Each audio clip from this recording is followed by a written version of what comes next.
Hello guys, कैसे हैं आप लोग। उम्मीद है आप अच्छे होंगे। आज के दिन की शुरुआत बहुत बड़ी खुशखबरी के साथ कि डीएलएड का जो एंट्रेंस हुआ था 2024 के लिए, उनका रिज़ल्ट बिहार बोर्ड ने जारी कर दिया है। अगर हम बात करें टॉप की, तो जनरल कैटेगरी से जो है टॉप की है 375 अंक लाकर नेहा वर्मा ने। किसने? नेहा वर्मा ने जी। और ये रिज़ल्ट कहाँ देख सकते हैं आप? तो रिज़ल्ट जो बिहार के ऑफिशियल वेबसाइट है रिज़ल्ट का, इसमें देख सकते हैं आप बिहार बोर्ड ऑनलाइन .bihar.gov.in पर जाकर आप देख सकते हैं।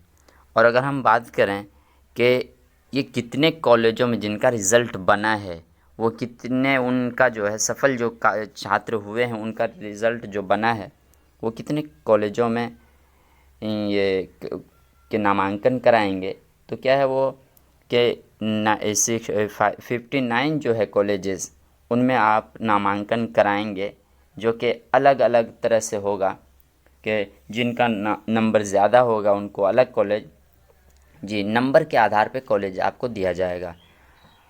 और जो कब से होगा ये बहुत ही जल्दी डिक्लेयर कर दिया जाएगा। तो इनको जानने के लिए एमए हैक चैनल को सब्सक्राइब करें, ताकि जैसे ही अपडेट आए हम आप तक न्यूज़ को पहुंचा सकें। तो जिनका सिलेक्शन हुआ उनको बहुत बहुत बधाई और मुबारकबाद, और कमेंट करके बताएं कि किन किन का सिलेक्शन हुआ है। जी, तो मिलते हैं फिर अगले वीडियो में। तब तक के लिए अपना ख्याल रखिएगा।